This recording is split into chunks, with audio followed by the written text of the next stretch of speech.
इस आध्यात्मिक वर्षा, इस ज्ञान के संगम में आप सबका स्वागत है। आज हम श्रीमद् भगवत गीता के एक बहुत ही गहरे श्लोक पर बात करेंगे। एक ऐसा श्लोक जो कर्म के असली मतलब को, कर्म योग के मर्म को समझाता है। जी। और ये जो पूरा विश्लेषण है, ये जो विचारों का संकलन है, इसे कैप्टन श्याम बहादुर चौहान जी ने बड़ी मेहनत और लगन से तैयार किया है।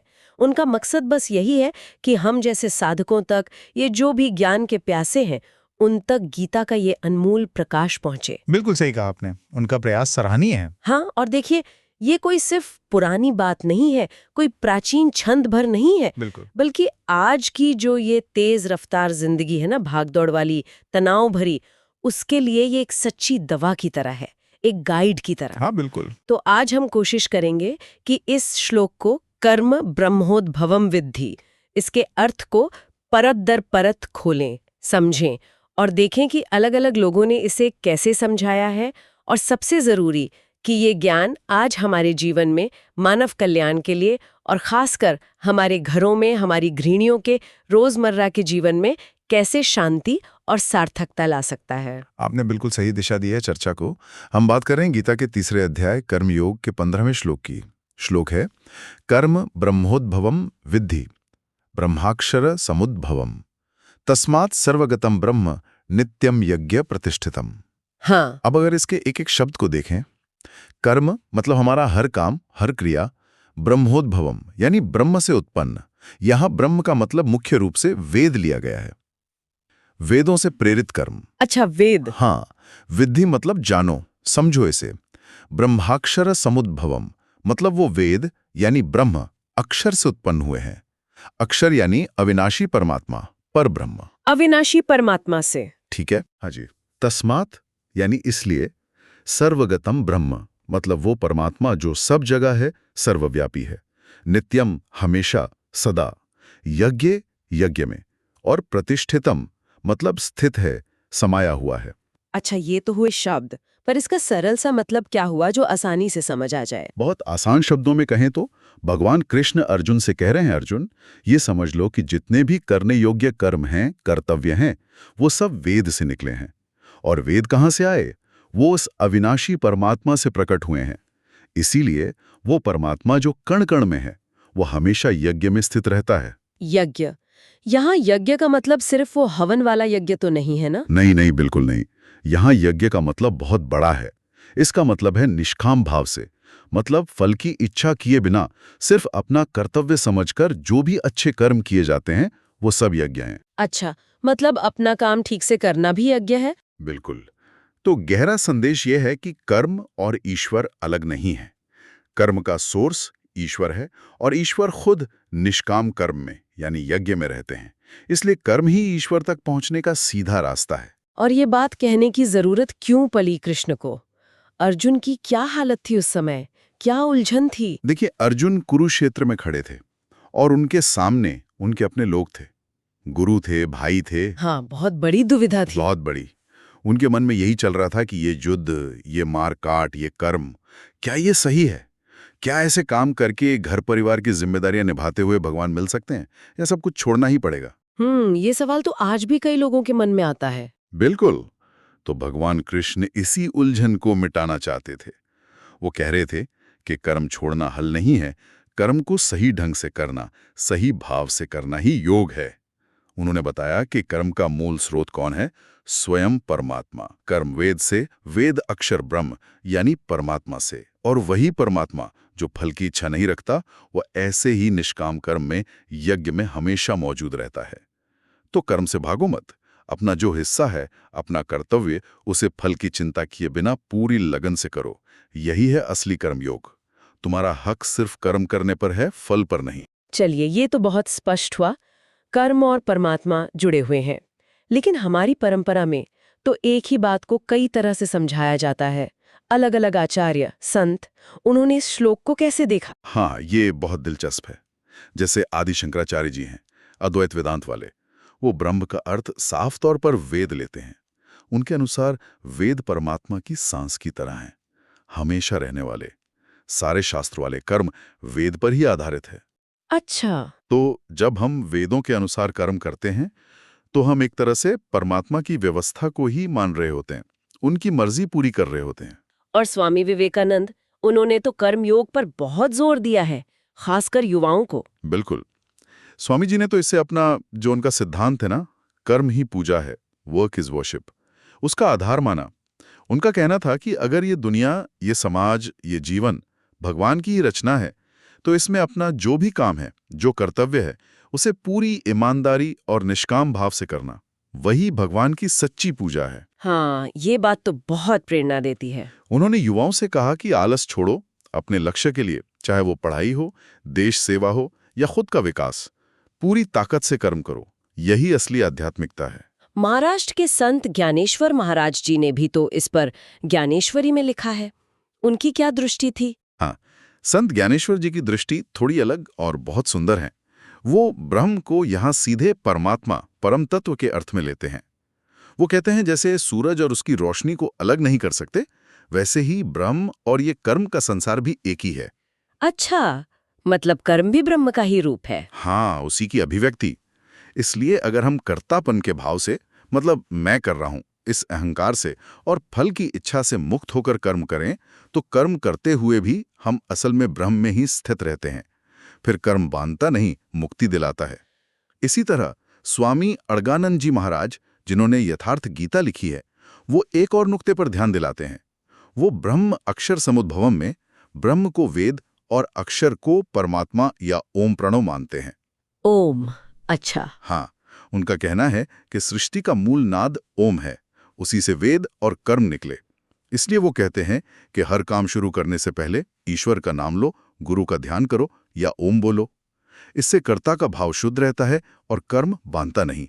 ब्राह्मण, क्षत्रिय, वैश्य, शूद्र अपने गुण और कर्म के अनुसार जब अपना काम समाज के हित में, भगवान की पूजा समझकर करता है, तो समाज ठीक से चलता है। हाँ, संतुलन बना रहता है। बिल्कुल, संतुलन, समृद्धि आती है, क्योंकि उस कर्तव्य रूपी यज्ञ में ही वो सब जगह रहने वाला ब्रह्म मौजूद है। कमाल है। मतलब चाहे शंकराचार्य हो, विवेकानंद हो, ज्ञानेश्वर महाराज हो, सब कहीं ना कहीं एक ही जगह पहुंच रहे हैं। कि हमारे काम, हमारे रोज के कर्तव्य, चाहे कितने भी मामूली लगें, उनमें दिव्यता है, बस उन्हें सही भाव से करने की जरूरत है। सही कहा आपने, यही कर्मयोग का निचोड़ है। हाँ, अब यहाँ बात और भी जरूरी हो जाती है। ये हजारों साल पुराना ज्ञान, ये आज की हमारी जिंदगी में जो इतनी कॉम्प्लेक्स है, कॉम्पिटिटिव है, तनाव भरी है, इसमें कैसे काम आ सकता है? कैसे अपनाएं इसे? देखिए, इसकी जरूरत आज शायद पहले से भी ज्यादा है।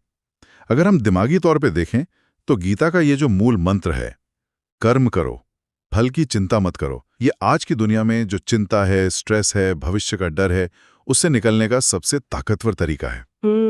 जब हमारा पूरा ध्यान सिर्फ अपने काम को अच्छे से अच्छा करने पर होता है, रिजल्ट की चिंता नहीं होती, तो मन अपने आप शांत रहता है। फेल होने का डर हमें रोकता नहीं। और समाज के लिए क्या फायदा है इसका? सामाजिक स्तर पर तो ये क्रांति ला सकता है। सोचिए, अगर समाज का हर आदमी, टीचर हो, डॉक्टर हो, किसान हो, सैनिक हो, सफाई कर्मचारी हो, कोई भी हो, अपने काम को सिर्फ पैसा कमाने का जरिया ना मानकर एक पवित्र यज्ञ समझे, पूरी ईमानदारी, लगन, सेवा भाव से करे, हाँ, अगर ऐसा हो जाए तो सोचिए, भ्रष्टाचार, कामचोरी, घटिया क्वालिटी, ये सब कितना कम हो सकता है, समाज कितना आगे बढ़ सकता है। ये देश बनाने का आध्यात्मिक तरीका है। आध्यात्मिक महत्व तो इसका है ही, वो तो साफ है। बिल्कुल।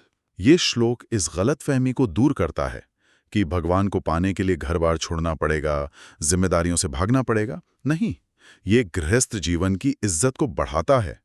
ये दिखाता है कि घर परिवार में रहते हुए भी अपने रोज के काम, अपनी जिम्मेदारियां अगर निष्काम भाव से भगवान को सौंप कर करें, तो वही कर्म साधना बन जाते हैं, बंधन काट देते हैं। कर्म से ही परमात्मा मिल सकता है। हाँ, यही कर्मयोग का राजमार्ग है। और आज के युवा, वो तो बेचारे करियर, एग्जाम, रिश्ते, सक्सेस फेलियर के इतने प्रेशर में रहते हैं। उनके लिए क्या है इसमें? युवाओं के लिए तो ये संजीवनी है। उन्हें समझना होगा कि उनका कर्म क्या है। अभी के लिए पढ़ना, एग्जाम की तैयारी करना, खेल में अच्छा करना, अपने करियर में बेस्ट करने की कोशिश करना। हाँ, इस कोशिश में पूरी लगन, ईमानदारी लगाना ही उनका यज्ञ है। अब रिजल्ट क्या होगा, पास होंगे, फेल होंगे, रैंक आएगी, जॉब मिलेगी या नहीं, इसको अपने ऊपर हावी ना होने दें। इसे पर्सनल ना लें। पूरे प्रयास को ही एक समर्पण समझें। जब ध्यान प्रोसेस पर होगा, रिजल्ट पर नहीं, तो प्रेशर कम होगा, परफॉर्मेंस अच्छी होगी। ये बात तो बहुत पते की है। यहाँ तक कि आज के डिजिटल युग में टेक्नोलॉजी का इस्तेमाल अगर वो इंसान की भलाई के लिए, ज्ञान बढ़ाने के लिए हो रहा है, न कि सिर्फ टाइम पास या नुकसान के लिए, तो वो भी आज के युग का एक यज्ञ है। ये दृष्टि तो वाकई कर्म के प्रति पूरा नजरिया बदल सकती है। अपने रोज के छोटे मोटे काम को भी, चाहे ऑफिस का काम हो, घर का काम हो, किसी की मदद करना हो, उसे बोझ न समझकर एक पवित्र कर्तव्य, एक यज्ञ समझना।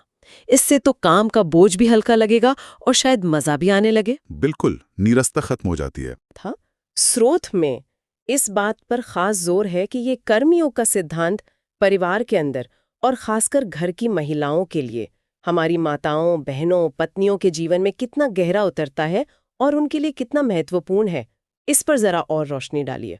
हाँ, ये बहुत ही अहम पहलू है जिसे संकलनकर्ता ने बहुत अच्छे से उभारा है। हमारे समाज में अक्सर क्या होता है कि घर के कामों को जो महिलाएं करती हैं, उन्हें वो सम्मान नहीं मिलता जिसकी वो हकदार हैं। हाँ, ये तो है, अक्सर अनदेखा कर दिया जाता है। बिल्कुल, उन्हें बस रूटीन का या कम जरूरी काम मान लिया जाता है। यहीं पर गीता का ये श्लोक एक बिल्कुल नई सोच देता है। ये बताता है कि एक गृहिणी जो अपने परिवार के लिए इतने सारे काम करती है, बच्चों को प्यार से पालना, उन्हें अच्छे संस्कार देना, सबके लिए सेहत वाला खाना बनाना, घर को साफ रखना, बीमार की सेवा करना, रिश्तों को जोड़कर रखना, ये सब मामूली काम नहीं है। ये अलग अलग तरह के यज्ञ हैं। जैसे श्लोक में कहा, नित्यम यज्ञ प्रतिष्ठितम। परमात्मा तो हर यज्ञ में है। बिल्कुल सही, यही तो समझना है। जब एक माँ या पत्नी रसोई में खाना बना रही है, तो वो सिर्फ खाना नहीं बना रही, वो अन्न यज्ञ कर रही है, परिवार को पाल रही है। अच्छा, अन्न यज्ञ। हाँ, जब वो बच्चों को अच्छी बातें सिखा रही है, तो वो संस्कार यज्ञ कर रही है, भविष्य बना रही है। जब वो अपने प्यार से, धीरज से पूरे परिवार को बांध के रखती है, घर में शांति रखती है, तो वो प्रेम यज्ञ या गृहस्थ यज्ञ कर रही है। ये काम किसी भी पूजा पाठ से कम पवित्र नहीं है। ये सोच तो उन कामों को, जो अक्सर बिना किसी तारीफ के होते रहते हैं, एक अद्भुत गरिमा देती है, एक गहरा आध्यात्मिक मतलब। निश्चित रूप से। और ये काम समाज की, देश की नींव हैं। गीता का ये संदेश उन महिलाओं को ये समझने में मदद करता है कि उन्हें ये सब जिम्मेदारी या मजबूरी समझकर बोझ की तरह नहीं करना है, बल्कि इन्हें भगवान की सीधी सेवा, उनकी पूजा समझकर खुशी से, शांति से, समर्पण भाव से करना है। वाह। जब वो ये समझेंगी कि उनके हर छोटे बड़े त्याग में, सेवा में वो परमात्मा बसा है, तो उन्हें अंदर से शांति मिलेगी, संतोष मिलेगा, उनका हर काम साधना बन जाएगा। हाँ, ये तो बहुत सशक्त करने वाला विचार है। तनाव मुक्त होकर आनंद से करें। बिल्कुल, ये उनके खुद के आध्यात्मिक विकास का भी रास्ता है, उन्हें उनके असली महत्व का एहसास कराता है। बच्चों को ये कैसे समझा सकते हैं, कोई आसान उदाहरण? हाँ, जैसे स्रोत में वो कहानी है ना, एक बच्चा पौधा लगाता है, रोज पानी देता है, पर परेशान है कि फल क्यों नहीं लग रहे हैं। हाँ। पिता समझाते हैं, बेटा तुम्हारा काम है पौधे का ध्यान रखना, पानी देना, पूरी निष्ठा से करो। फल कब लगेगा या नहीं, ये प्रकृति या भगवान तय करेंगे, तुम अपना काम करो। और जब बच्चा धीरज रखता है, अपना काम करता रहता है, तो समय पर पौधा पेड़ बनता है, फल भी देता है। यही कर्मयोग है, अपना काम लगन से करो, फल की चिंता छोड़ दो। और अगर हम सब इस सिद्धांत को अपना लें, तो इसका असर क्या होगा? खुद पर, परिवार पर, समाज पर, दुनिया पर? क्या पॉजिटिव होगा। काम बोझ नहीं, खुशी देगा। सक्सेस में घमंड नहीं, फेलियर में निराशा नहीं।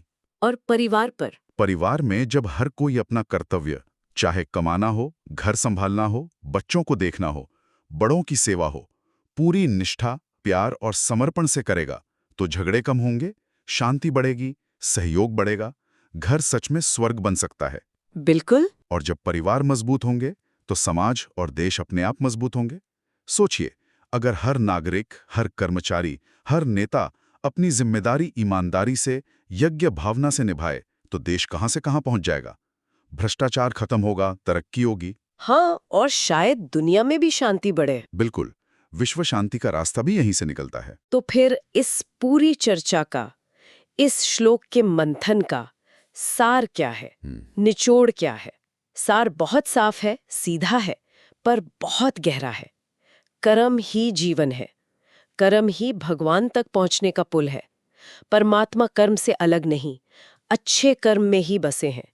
इसलिए हमें जो भी रोल मिला है जीवन में, जो भी कर्तव्य है, उन्हें पूरी ईमानदारी, कुशलता, लगन से और सबसे जरूरी निष्काम भाव से, यानी फल की इच्छा या चिंता किए बिना, सिर्फ अपना फर्ज समझकर या भगवान की पूजा समझकर करना ही सच्चा कर्मयोग है। जी। यही जीवन में असली सफलता, सच्ची शांति और आत्मा की तरक्की का पक्का रास्ता है, जैसा भगवान ने बार बार कहा है और जैसा इस संकलन का भी संदेश है। कर्म करो, फल की इच्छा मत करो, क्योंकि कर्म करने में ही तुम्हारा अधिकार है, कर्म ही तुम्हारा धर्म है।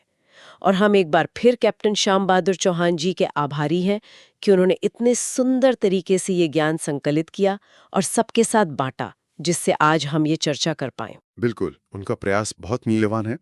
और जाते जाते बस एक विचार श्रोताओं के लिए छोड़ना चाहूंगा, जो स्रोत के भाव से ही जुड़ा है। क्यों ना हम एक छोटा सा प्रयोग करें।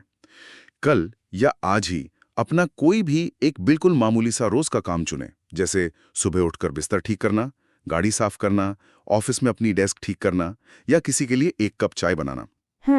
और उस एक काम को सिर्फ एक बार पूरी तरह होश में रहकर ये मानकर करें कि ये मेरा अहंकार मिटाने का, भगवान को या इस सृष्टि को मेरा एक छोटा सा पवित्र चढ़ावा है, एक यज्ञ है। फिर देखें कि क्या ऐसा करने से उस मामूली से काम को करने के हमारे अनुभव में, उस पल की हमारी अपनी फीलिंग में कोई छोटा सा ही सही पर कोई मतलब का बदलाव आता है।